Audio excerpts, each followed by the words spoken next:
კიდევ ერთხელ მოგესალმებით, ეთერშია კურიერის ამ საათზე ახალ ამბებს ანუკა ბულავა გაგაცნო. რეპრესიები, ჩრდილოვანი მმართველობა და თავისუფალი სიტყვის კრიზისი გაერთიანებულ სამეფოში. დიდი ბრიტანეთის ყოფილი პრემიერ-მინისტრი ლის ტრასი მისი შოუს მეორე ეპიზოდში Deep State-ის გავლენებზე საუბრობს. ბრიტანეთის მთავრობა, რომელსაც ყოფილი პრემიერი ისტორიაში ყველაზე არაპროპორციულად მიიჩნევს, მისი თქმით, განსხვავებული აზრის მქონე ხმების ჩახშობას ცდილობს. ბრიტანეთში სიტყვის თავისუფლება გაუქმდა, თანამედროვე ბრიტანეთს ცენზურის ისეთი ისტორია აქვს, რომლითაც აღმოსავლეთ გერმანიაც კი იამაყებდა, ამბობს ლის ტრასი, რომელიც დარწმუნებულია, რომ ეს პროცესი გაერთიანებულ სამეფოში შემთხვევით არ მიმდინარეობს. ბრიტანეთის ყოფილი პრემიერის თქმით, დეზინფორმაციის გავრცელების საბაბით სიტყვის თავისუფლების შეზღუდვის მცდელობები მთელს ევროპაში სრულისვლით მიმდინარეობს, რასაც ევროკავშირი აძლიერებს.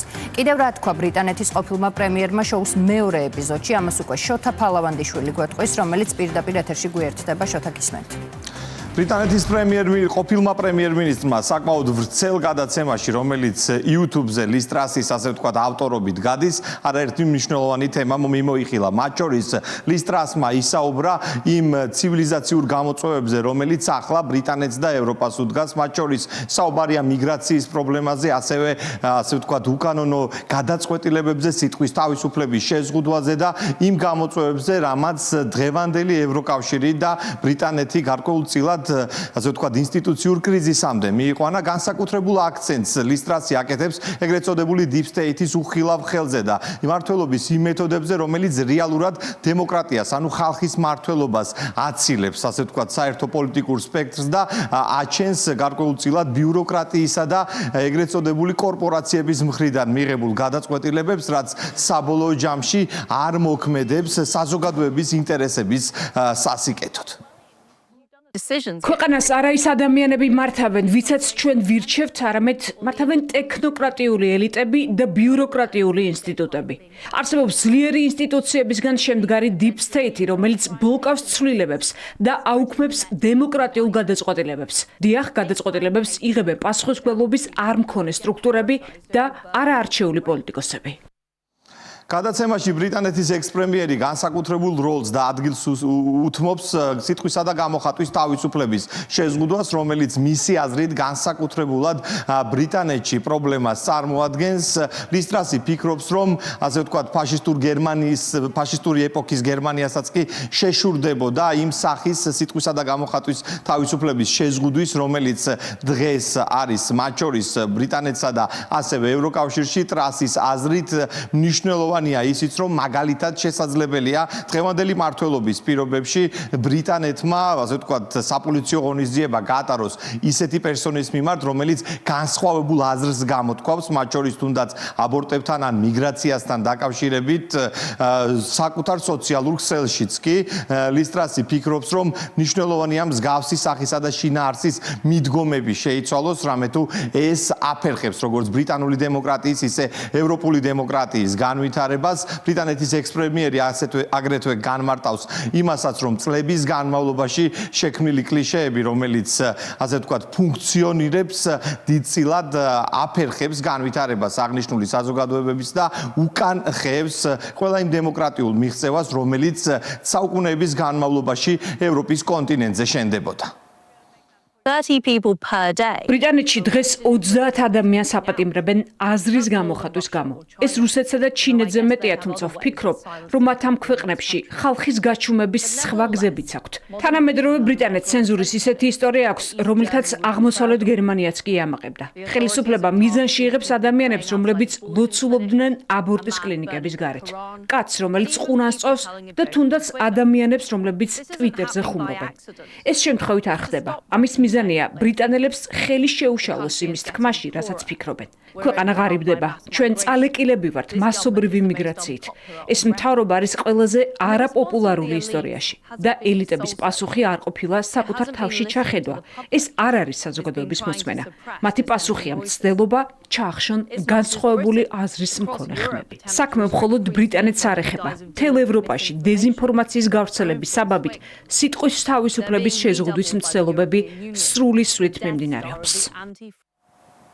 ლის ტრასი მიიჩნევს, რომ ადამიანის ფუნდამენტური უფლებების დარღვევაში განსაკუთრებულ როლს ასრულებს ბრიტანული საზოგადოებრივი მაუწყებელი, მეტიც ექს-პრემიერის ერთ-ერთ ასე ვთქვათ ინტერვიუში უსურვებს საკუთარ რესპონდენტს, რომ დონალდ ტრამპის მსგავსად BBC სასამართლო დავა მოუგოს და ასე ვთქვათ მისგან მიიღოს შესაბამისი ბენეფიტები, რადგან ლის ტრასის მოსაზრებით ელემენტარული საიდუმლოს გამჟღავნებაც კი, რომელიც არ არის ეთიკური, ხშირ შემთხვევაში პროპაგანდისტული მიზნით ხდება BBC-ს მიერ, მათ შორის საუბარი ერთ-ერთ კონკრეტულ кейსზე, სადაც ტვიტის გამო, რომელიც მიგრანტებს ეხებოდა, დაკავებული იქნა ერთ-ერთი ქალბატონი, რომელიც მალევე გაათავისუფლეს. ის თავად ამბობს, რომ BBC-მ მიუხედავად იმისა, რომ ბრიტანეთის პოლიცია მისი სახელი და გვარი არ გაასაჯაროა, ასე ვთქვათ, ინფორმაციის გავრცელებისთანავე მისი იდენტიფიცირება მოახდინა, რითაც კიდევ ერთხელ ასე ვთქვათ, სამაგალითო ნიმუშის შექმნა სურდა მისი აზრით იმისათვის, რათა სამომავლოდ ნებისმიერმა ადამიანმა მსგავსი სახის მოსაზრებები არ გამოთქვას, განსაკუთრებით ამ სახის ამ მიდგომის მოდერნიზებაზე საუბრობს ლის ტრასი და ამბობს, რომ მათ შორის BBC, რომელიც წარმოადგენს უძველეს ინსტიტუტს ბრიტანულ მედიაში, ამ ფორმით, ასე ვთქვათ, ზღუდავს ადამიანის უფლებებს. Well, I hope you win, and I hope President Trump wins in his case against. იმედია თქვენც მოიგებს და იმედია დონალდ ტრამპიც მოიგებს BBC-ს წინააღმდეგ. Isn't there a bigger problem, which is ჩვენ უფრო დიდი პრობლემა გვაქვს და ეს არის ის, რომ აღარ გვაქვს სიტყვის თავისუფლება. შენ შეიძლება დატვიტო რაიმე ამერიკაში, დატვიტო რაიმე გერმანიაში, ჩამოხვიდე ბრიტანეთში და ჰითროუს აეროპორტში დაგაკავონ. ლის ტრასის უკვე მეორე გადაცემა გავიდა YouTube-ზე ბრიტანეთის ექს-პრემიერ-მინისტრმა, ასე ვთქვათ, გადაცემების ციკლი რამდენიმე ხნის წინ ჩაუშვა. ლის ტრასი ფიქრობს, რომ მნიშვნელოვანია მოხდეს ეგრეთ წოდებული ლიბერალური მემარცხენე იდეოლოგიის მხილება და ასე ვთქვათ, იმ პოლიტიკური ნიუანსების გასაჯაროება, რომელიც როგორც ბრიტანეთს, ისე ევროკავშირს სერიოზული არსებობის ეგზისტენციალური საფრთხის წინაშე აყენებს. მადლობა შოთა, თქვენ უსმენდით შოთა ფალავანდიშვილს. უკვე 5 საათია ადვოკატთა ასოციაციის არჩევნები მიმდინარეობს. ვინ გახდება თავმჯდომარე, რამდენიმე საათში გაირკვევა, მანამდე კი გეტყვით, რომ ამ პოსტზე 6 კანდიდატია წარდგენილი. დღესვე უნდა გახდეს ცნობილი აღმასრულებელი საბჭოს ეთიკისა და სარევიზიო კომისიის წევრების ვინაობაც თავმჯდომარის არჩევის პროცესში მონაწილეობა 6,000-მდე დელეგატს შეუძლია. საარჩევნო პროცესი, რომელსაც კანდიდატების 24 და 11 არასამთავრობო ორგანიზაციის 22 წარმომადგენელი აკვირდება, თანამედროვე ტექნოლოგიების გამოყენებით ტარდება. ხმებს ელექტრონული აპარატის საშუალებით დაითვლიან. თავმჯდომარის არჩევნების შედეგები დამატებით ხმის დამთვლელი კომისიის მიერ კრებაზევე საჯაროდ ხელით გადაითვლება. საერთო კრებაზე ღია კენჭისყრის ხმის დამთვლელი კომისიის 15 წევრი გუშინ აირჩიეს. როგორ მიმდინარეობს არჩევნო პროცესი და როგორი არის აქტივობა ამ დროისთვის, ლევან ფანცხავაა პირდაპირ ეთერში და ის გვეტყვის უფრო მეტ დეტალს. ლევან, გისმენთ. დიახ, აქტივობა არის საკმაოდ მაღალი, შეიძლება ითქვას, რომ დილიდან არწყდება ადვოკატების რიგები საარჩევნო ყუთებთან, ისინი აფიქსირებენ საკუთარ პოზიციას და უკვე დღის ბოლოს გვეცოდინება, თუ ვინ გახდება ადვოკატთა ასოციაციის ახალი თავმჯდომარე. არჩევნებში მონაწილეობის უფლება აქვს 6,000-მდე დელეგატს და როგორც გითხარით, აქტივობა ამ დროისთვის არის საკმაოდ მაღალი. ჩვენ ვესაუბრეთ ბუნებრივია კანდიდატებს, 6 კანდიდატი იბრძვის გამარჯვებისთვის, როგორც იცის უკვე მაყურებელმა, ისინი ამბობენ, რომ მათ აქვთ კონკრეტული გეგმები და მიზნები, ასევე კონკრეტული პროექტები, ისინი გეგმავენ რეფორმების გატარებას ადვოკატთა ასოციაციაში, აქედან გამომდინარე აქვთ მოლოდინი და იმედი, რომ მათი კოლეგები სწორედ მათ კანდიდატურას დაუჯერენ მხარს. ეს მნიშვნელოვანი დღე არის საქართველოს ადვოკატთა ასოციაციაში, ირჩევა ახალი თავმჯდომარე, მართველი რგოლი. მე ყველა ადვოკატს სწორი არჩევანის გაკეთებას ვუსურვებ, აქტივობა შუადღისა საკმაოდ მაღალი არის, ეს ძალზედ მნიშვნელოვანია და ეს არის ნიშანი იმისა, რომ თითოეული ჩვენთაგანი თითოეული ადვოკატი ფიქრობს თვალინდელ განვითარებას. მთავარი პრიორიტეტი ჩემი თავმჯდომარე არჩევის შემთხვევაში იქნება თითოეული ადვოკატის უფლებების დაცვა, პროფესიის შემდგომი განვითარება და უზრუნველყოფა უსაფრთხო საადვოკატო პრაქტიკის ჩვენი პროფესიის მიზნებისათვის. ეს აქტივობა მეანიშნებს მაღალ ლეგიტიმაციას. ყველა კანდიდატი, რომელიც არჩეული იქნება სხვადასხვა ორგანოებში, უნდა სარგებლობდეს მაღალი ლეგიტიმაციით, ვინაიდან ჩვენ ვდგავართ პროფესიული გამოწვევის წინაშე და ნებისმიერი გადაწყვეტილება გამყარებული უნდა იყოს ყველა ადვოკატის ზურგით. შესაბამისად, ჩვენ გვიხარია და ველოდებოდით ამ აქტივობას. ჩვენ რამდენიმე წუთის წინ ვესაუბრეთ დავით ასათიანს, სწორედ ის ხელმძღვანელობდა 8 წელი ადვოკატთა ასოციაციას, ერთგვარად შეაჯამა მან განვლილი პერიოდი და თქვა, რომ ბოლო წლებში არაერთი რეფორმა გატარდა ადვოკატთა ასოციაციაში, რამაც ადვოკატთა საქმიანობა კიდევ უფრო წარმატებული გახადა, რაც შეეხება დღევანდელ დღეს. დავით ასათიანი ამბობს, რომ არჩევნები მშვიდ გარემოში მიმდინარეობს, აქტივობაც არის საკმაოდ მაღალი და ის დარწმუნებულია, რომ მისი კოლეგები სწორ გადაწყვეტილებას მიიღებენ. ვფიქრობ, რომ დღევანდელი არჩევნებიც კარგი დადასტურებაა იმისი, რომ ძალიან დემოკრატიულად, კოლეგიალურად მაღალი გამჭვირვალობის სტანდარტებით მიმდინარეობს არჩევნები. გუშინ საერთო კრებამ აირჩია ხმისდამთვლელი კომისიის 15 წევრი, რომლებიც დამოუკიდებელი ადვოკატები არიან და უკვე ისინი ატარებენ ამ კრებას, ისინი ხელმძღვანელობენ ამ კრების ჩატარებას და მე ვფიქრობ, რომ დღეს საღამოს უკვე ჩვენ გვეცოდინება ახალი მართველი ორგანოები, ვინ იქნება მომავალი 4 წლის განმავლობაში ადვოკატთა ასოციაციის ხელმძღვანელობა. ხმის მიცემის პროცესი საღამოს 7 საათზე შეწყდება და გარკვეული პროცედურების გავლის შემდეგ უკვე გვეცოდინება თუ ვინ იქნება ადვოკატთა ასოციაციის ახალი თავმჯდომარე. ლევან, მადლობა. ლევან ფანცხავა საუბრობდა პირდაპირ ეთერში. თბილისში ისევ პოლიტიკური შეფასებების თემა შტატებისა და თავად ევროპელი ლიდერების ნაწილის კრიტიკა ბრიუსელის მისამართით. ევროკავშირის მიმართ შტატების ტონი კიდევ უფრო მკაცრდება ამერიკის ეროვნულ უსაფრთხოების სტრატეგიაში გაჟღერებული კრიტიკული გზავნილების შემდეგ, რომელშიც ევროკავშირში არსებულ კრიზისზეა საუბარი. დონალდ ტრამპმა განაცხადა, რომ თუ ევროპა არ შეიცვლება, ის დასუსტდება. ტრამპის ადმინისტრაცია ევრობიუროკრატების პოლიტიკას ეწინააღმდეგება, ევროკომისია კი პრობლემას არ აღიარებს და ვაშინგტონის კრიტიკას შიდა საქმეებში ჩარევად მიიჩნევს. ევროპის გარდაუვალ ცვლილებებზე ღია გზავნილები ისმის თავად ევროკავშირის ქვეყნების ლიდერების, ექსპერტებისა და მედიის წარმომადგენლების მხრიდანაც თბილისში კი ამბობენ, რომ საქართველოში უკვე დიდი ხანია საუბრობენ ბრიუსელში არსებულ პრობლემებზე, რაზეც ახლა თავად ევროკავშირის ლიდერების ნაწილი და ტრამპის ადმინისტრაცია მიუთითებს. ის პოლიტიკა, რასაც ევროკავშირი აწარმოებდა, აუცილებლად ამ სახელმწიფოთა გაერთიანებას კრახისკენ მიიყვანს. ეს არის იდეოლოგიური, ღირებულებითი კრახი და ამის შესახებ შეერთებული შტატების განახლებულ სტრატეგიაში იქნა პირდაპირ მითითებული, არაერთგზის იყო ასევე აღნიშნული როგორც შეერთებული შტატების პრეზიდენტის, ასევე მისი ადმინისტრაციის წარმომადგენლებისგან, სწორედ ეს ძალიან არასწორი და საკუთარი თავის დამაზიანებელი ქმედებები პოლიტიკური რაც არის ევროკავშირის შიგნით არიღებენ კრიტიკას, მონებრივია რომ იმიტომაც არიღებენ, მათ მოუწევთ პრაქტიკულად აღიარება ყველაფერი იმ მდარე, არასწორი და საკუთარი თავის დამანგრეველი პოლიტიკის, რასაც ბოლო პერიოდია აწარმოებენ. დიდი ხანია საქართველოს ოცნების ხელისუფლება დაახლოებით 3 წელია ზუსტად ამაზე ვსაუბრობ, რასაც დღეს ტრამპის ადმინისტრაცია 1 წელია უკვე საუბრობს, ჩვენ ზოგადად თანხმედრა გვაქვს პოლიტიკურ ნაწილში, ზოგადად სანამ კონსერვატული ძალები არ იქნება თავმოყრილი, ასე ვთქვათ, ევროკავშირის ქვეყნებში, მანამ ეგ პრობლემა იდგება. თუ არ შესვლის კონკრეტულად ბრიუსელი პოლიტიკას მსოფლიოს მასშტაბით, არ ვფიქრობ, რომ დიდი მომავალი ამ გაერთიანებას არ უწევია. ზოგადად გაერთიანების წინააღმდეგები არ ვართ, ჩვენი მისწრაფებებიც მაგეთ არის, რომ მიდის, რომ ჩვენ უნდა გავხდეთ ევროკავშირის წევრი ქვეყანა, მაგრამ პოლიტიკა აუცილებლად უნდა შეიცვალოს, ხელის გადაგრეხვის პოლიტიკა უნდა შეიცვალოს განსაკუთრებით ჩვენი ქვეყნის მიმართ და შესაბამისად ის ფასეულობები, რაც წლების განმავლობაში ქონდა ევროპას და არა დღეს რაც აქვს, უნდა დაუბრუნდეს.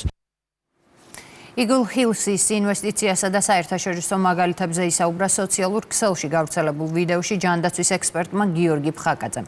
ახალი სამუშაო ადგილები, ეკონომიკის განათლების და მეცნიერების განვითარება გიორგი ფხაკაძე აცხადებს, რომ ის ვინც დღეს მასშტაბური ინვესტიციის წინააღმდეგ გამოდის, საკუთარი ქვეყნის განვითარებას ეწინააღმდეგება, რადგან კარგი ინვესტიციისა და დიდი თანხის შემოსვლის გარეშე ქვეყანა ვერ განვითარდება. მისივე თქმით, არაბულ ინვესტიციებზე დღეს მსოფლიოს არაერთი სახელმწიფოა დამოკიდებული, მათ შორის დიდი ბრიტანეთი და საფრანგეთი. ყველა ევროპული ქვეყნები აი რასაკეთებენ, ის საკუთარ დედასაც გაყიდიან, ოღონ მაქსიმალურად გააკეთონ, რომ არაბული ინვესტიციები შემოვიდნენ ქვეყანაში, იმიტომ რომ ინვესტიცია ნიშნავს, რომ სამუშაო ადგილები, არა სოციალური დახმარება, არამედ სამუშაო ადგილები, ანუ შენ იმუშავებ, გექნება ხელფასი და შენ დოლვას. ანუ ეს არის თავარი კონცეფცია, როცა ჩვენ ვლაპარაკობთ ინვესტიციაზე. კიდევ ერთხელ, для особо тупых. აი, იმდენად ტვევენი გამორიცხილი რო არის ეს ხალხი რო უკვე ამოვიდა ხელში რა. აი რაღაცა მიტინგებს აწყობენ, თან ვინ ასყობენ? ესენი არიან პრო-რუსი გონება ჩქლუნგი ტიპები, ანუ მე სხვადასხვას ვერ აკეთო. ჩემი დასკვნა არის, რომ ნაცები და მაგათ სასწავლები არიან რუსული აგენტები. ეს არის ჩემი დასკვნა, მაპატიეთ, მაგრამ ლოგიკურ დასკვნას ვერ ვაკეთებ. შეხედე, როგორ შეიძლება შენი ქვეყნის განვითარებას ეწინააღმდეგებოდე. ინვესტიციაც ცუდი არის. ანუ ქვეყნები ყველაფერს აკეთებენ. ამერიკა, ტრამპი ეუბნება გეხორცებით ჩადეთ ინვესტიცია ჩემთანო. ტრილიონობით დოლარებია, ხო? ყველა ქვეყანა გააჩნია იმ ქვეყნის პოტენციალი. ვიღაცა ახლა მოусმინეთ ძალიან გავბრაზ, ვიღაცა მოусმინე, აი ისინი არდებენ ჩვენთან ინდუსტრიაში. შენ ინდუსტრიული ქვეყანა ხარ? ანუ რაც ხარ, იმაში დებენ ფულს. ანუ ჩვენ რო ყოფილიყავით ინდუსტრიული ქვეყანა, ინდუსტრიაში ჩავდნენ ფულს, ჩვენ ვართ ტურისტული ქვეყანა, დებენ ფულს ტურიზმში. ორი დაღუპული და 9 დაშავებული ამერიკის როდ-აილენდის შტატის ქალაქ პროვიდენსში შეიარაღებულმა პირმა ცეცხლი უნივერსიტეტში გახსნა. დაღუპულია 2 სტუდენტი. CNN-ის ინფორმაციით სროლა სასწავლო დაწესებულებაში საბოლოო გამოცდის შემაჯამებელი სესიის დროს მოხდა. სამართალდამცველები ეჭვმიტანილს ამ დრომდე ეძებენ. პოლიცია ამბობს, რომ შავებში ჩაცმული მამაკაცი იყო, რომელიც ფეხით გაიქცა. ადგილზე მიმდინარე საგამოძიებო მოქმედებებში ჩართულია 400-ზე მეტი სამართალდამცველი. FBI საზოგადოებას ეჭვმიტანილის შესახებ ინფორმაციის მიწოდებას თხოვს.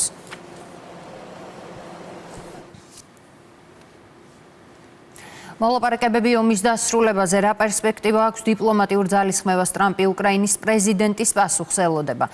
მედია წერს, რომ დღეს ამერიკისა და უკრაინის წარმომადგენლები ერთმანეთს შეხვდებიან. განხილვის თემა იქნება უთანხმოება ტერიტორიული კონტროლისა და უსაფრთხოების გარანტიების საკითხებზე.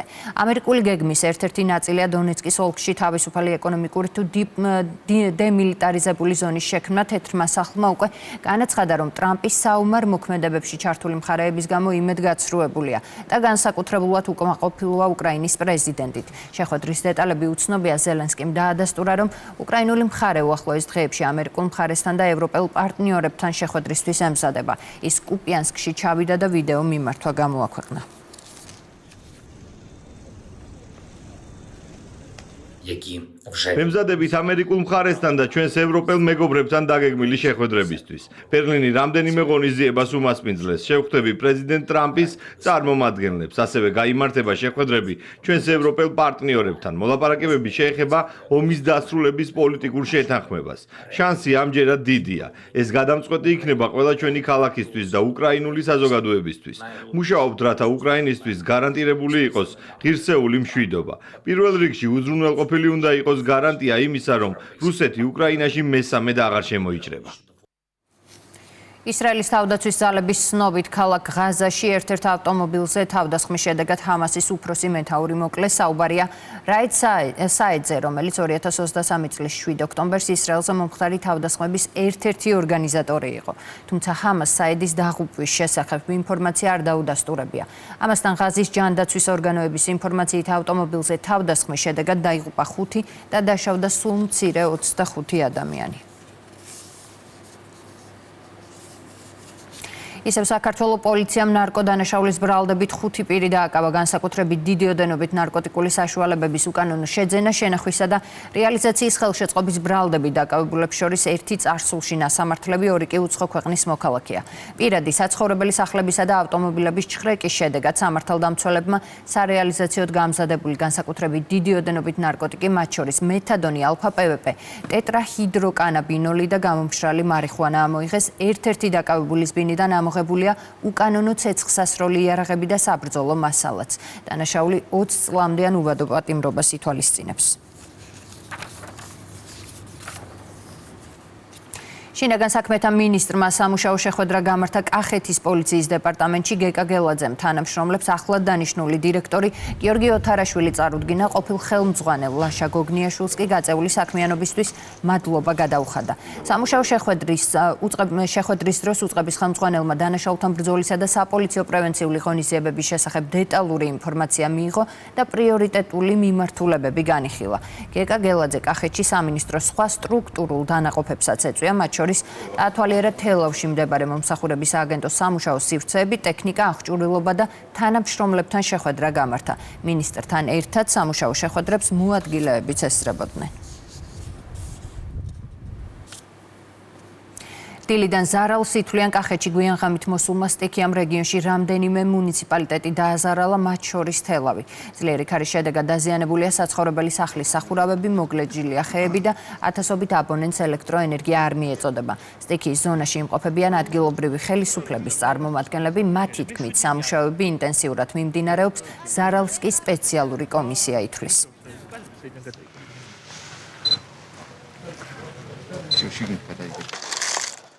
დილით ნახეთ, რომ ძალიან იყო უკვე დაზიანებული, მთლიანად არის გადახდილი. მედია ჩამოსული იყო დილიდანვე. გააკეთეს აზომით სამუშაოები, დაიწერა ყველაფერი რა არის გასაკეთებელი რა და რამოდენიმე დღეში უკვე გაკეთდება ყველაფერი. ძლიერა მაქვს ხარმა, როგორც თელავში, ასევე მთლიანად მუნიციპალიტეტის ტერიტორიაზე შექმნა საკმაოდ სერიოზული პრობლემები. ძალიან ბევრ სახლს აქვს გადახდილი სახურავები, საკმაოდ სერიოზული დაზიანებებია. მერია, რა თქმა უნდა, ითვლის ზარალს და ყველაფერს გავაკეთებთ, რომ ამ ოჯახებს დაუდგეთ გვერდში. განათლების მინისტრის მოადგილე ეროვნული კონკურსის World Skills საქართველოს 2025-ის გამარჯვებულები დააჯილდოვა. თითოეულ მიმართულებაში გამოავლინეს პირველი, მეორე და მესამე ადგილის გამარჯვებულები, საპრიზო ადგილის მფლობელებს კი ეძლევათ შესაძლებლობა მეტად განავითარონ უნარები World Skills-ის რიგით 42-ვე საერთაშორისო კონკურსისთვის, რომელიც 2026 წელს შანხაიში გაიმართება. საერთაშორისო კონკურსი 85 ქვეყანას აერთიანებს. მისასალმებელია, რომ საქართველოს 2026 წლიდან უკვე სრული წევრობის სტატუსი ისარგებლებს. საკმაოდ კომპლექსურია ეს პროექტი, აერთიანებს ძალიან ბევრ უწყებას, ისევე როგორც კერძო სექტორის წარმომადგენლებს, დონორ ორგანიზაციებს, სპონსორებს, ასევე პროფესიულ კოლეჯებს და რაც ყველაზე მნიშვნელოვანია, ხელს უწყობს ნიჭიერი ახალგაზრდების გამოვლენას. მსგავსი კონკურსი პირველი იყო ჩემთვის და ეს იყო დიდი შესაძლებლობა წარმომეჩინა ჩემი თავი. ვფიქრობ, ახალგაზრდებმა უნდა მიიღონ მსგავს კონკურსებში მონაწილეობა, რათა შეძლონ თავი თავის უკეთესად წარმოგვიდგინონ. დანების მწარმოებელთა და კოლექციონერთა ასოციაციის სამუშაო შეხვედრა გაიმართა. ასოციაციამ განვლილი წლის საქმიანობა და პროექტები შეაჯამა. კანიხილას მიმდინარე პროცესები და მომავალი წლის გეგმები ღონისძიება ღია დისკუსიის ფორმატში ჩატარდა. საქართველოს დანების მწარმოებელთა და კოლექციონერთა ასოციაციის მიზანია დარგის განვითარება, პროფესიული თანამშრომლობის გაძლიერება და ქართველი ოსტატების მხარდაჭერა როგორც ადგილობრივ, ისე საერთაშორისო დონეზე. დღეს არის საქართველოს დანების მწარმოებელთა და კოლექციონერთა ასოციაციის ანგარიშის ჩაბარება ოსტატებისადმი. იგეგმება მომავალ წელს სამუშაო ჯგუფების შექმნა, მასტერკლასების ჩატარება, ასოციაცია ფართოვდება, იზრდება ჩვენი გამოფენაც. ამასთანავე ქართულ ოსტატებთან ერთად წელს გვეგმავთ, რომ ჩავატაროთ სხვადასხვა პროექტები, მათი დახმარებით, მათი ჩართულობით, რათა განვითარდეს სფერო, წინ წავიდეს, ახალგაზრდები ჩაერთონ, მომავალი თაობა გაიზარდოს. დღევანდელი დღე არის კიდევ ერთი მნიშვნელოვანი დღე, როგორც ყოველწლიურად ხდება ოსტატებთან და ასოციაციის წევრებთან წლის შეჯამება. შეჯამება გულისხმობს როგორც ისე განხორციელებული ჩატარებული პროექტების შესახებ და ასევე რაც ძალიან მნიშვნელოვანია დღეს წარმოვადგეთ იმ პროექტებს, რომელიც მომავალ წელს უნდა განხორციელდეს. გვეგმავთ ახალ პროექტებს, ახალი ვორქშოპების გახსნას და რა ვიცი, წინასწართან შედარებით, რაც ჩამოყალიბდა ჩვენი ასოციაცია, საკმაოდ დიდი წინსვლა გვაქვს ასევე ძალიან მომრავლდა ასევე ჩვენთან დამსწრე ოსტატების რაოდენობა. გორში ქართულ ჭიდაობაში საქართველოს აბსოლუტური ფალავნობა გაიმართა. ღონისძიება საქართველოს სპორტის მინისტრის მოადგილე ესწრებოდა. ჩემპიონი გიორგი ჩაგელიშვილი გახდა, საბა ინანეიშვილი ვიცე-ჩემპიონის ტიტულს. ბრინჯაოს მედალს კი ნიკა სიდამონიძე დაეუფლა. გამარჯვებულები ასევე გამოავლინეს 80, 90 და 100 კილოგრამ წონით კატეგორიაში. საქართველოს აბსოლუტური ფალავნობა ქართული ჭიდაობის უმთავრესი ტურნირია. ის პირველად 1928 წელს ჩატარდა, წელს კი 97 ტურნირი გაიმართა. ძალიან საინტერესო ორთაბრძოლები შედგა. გაიმარჯვა ქარელის წარმომადგენელმა, რომელმაც ფინალში სძლია ქართულ ჭიდაობაში წლევანდელ მსოფლიო ჩემპიონს. ამით კიდევ ერთხელ დასტურდება ქართული ჭიდაობის თავისებურება. ჩვენ სპორტის სამინისტრო როგორც ერთ-ერთი მხარდამჭერი სპორტის ამ ეროვნული სახეობისა, რომელიც არის ჩვენი ეროვნული საგანძური და იუნესკოს მიერ აღიარებული როგორც არამატერიალური კულტურული მემკვიდრეობის ძეგლი, ყველანაირად მხარს დაუჭერთ. ვცდილობთ ყველაფერს, რომ ქართული ჭიდაობა პოპულარული გახდეს, საერთაშორისო სარბიელზე გავიტანოთ, გავაცნოთ მსოფლიოს და ეს არის ფედერაციის ინტერესი, სპორტის სამინისტროს ინტერესი და თუნდაც გულშემატკივრების ინტერესი. დიდი მნიშვნელობა აქვს ქართველი კაცისთვის ესეთ დიდ ტურნირს რო იგებ, ფალავანი ხდები. საქართველოს ყველა კუთხიდან უარიან ჩამოსულები და ჯოგუნია ჩემპიონი ხდები, ეს დიდი სიხარულია ჩემთვის. ელდარ შენგელაიას ფილმის აბდაუდას დახურული პრემიერა გაიმართა. პრემიერას ესწრებოდნენ ფონდ მესმას ბიზნეს პარტნიორები, რომელთა ჩართულობითაც შესაძლებელი გახდა დიდი რეჟისორის უკანასკნელი ფილმის დასრულება.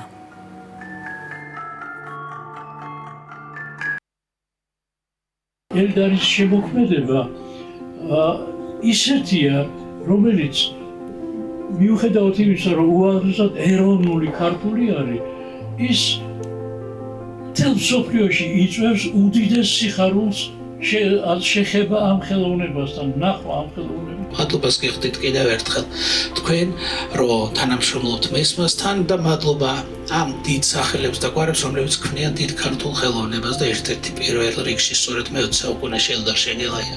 მე ვფიქრობ, რომ ყველა ბიზნეს სექტორი ფონდი მესმას გვერდზე უნდა იყოს, რომ ხელოვნება ამ მხრივ გამეთარდეს. პირველ რიგში დიდი მადლობა მინდა გადაუხადო ფონდ მესმას, რომელმაც საშუალება მოგცა ბიზნეს ჩართულიყავით ამ პროექტში და განხორციელებულიყო ამ ფილმის დასრულება. მადლობა მინდა გადაუხადო ფონდ მესმას და მასში ასე ვთქვათ გაერთიანებულ ამ ბიზნეს სექტორს და ბიზნეს წარმომადგენლებს, რომლებიც სასიცოცხლოდ მნიშვნელოვან საქმეს აკეთებენ ფონდი მესმას საშუალებით. რუსთავში მთავარი საახალწლო ნაძვისხის ასანთებად ემზადებიან საზეიმო ღონისძიება საღამოს 8 საათზე რუსთავის თავისუფლების მოედანზე გაიმართება. გაიხსნება საშობაო სოფელი, მოქალაქეებს საშობაო მეჯლისი და ანსამბლ ქართული ხმების კონცერტი ელოდებათ. რუსთავის საშობაო სოფელი სტუმრებს 7 იანვრის ჩათვლით მიიღებს. ძალიან საინტერესო და ლამაზი საღამო იქნება ახალგაზრდების საახალწლო მეჯლისი, ქართული ხმების კონცერტი, ასე რომ ვიკრიბებით ყველა 8 საათზე რუსთავის მთავარ მოედანზე. მთელი თვის მანძილზე აქ იქნება უამრავი გასართობი აქტივობა.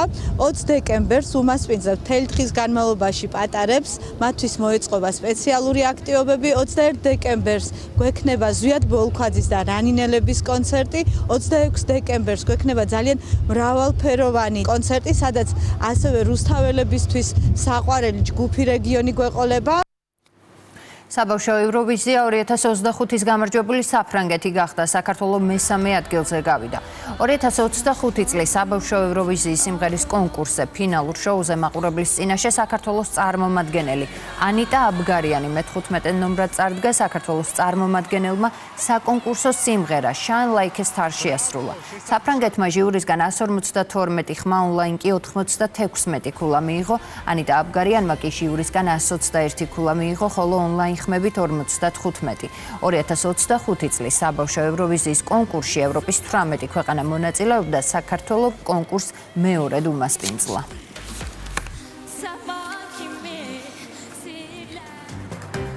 პირდაპირ ეთერში უბრუნდებით 6-ზე, მანამდე კი ყველა მნიშვნელოვან სიახლეს გაიცანით ჩვენს ვებგვერდზე რუსთავი 2.gt.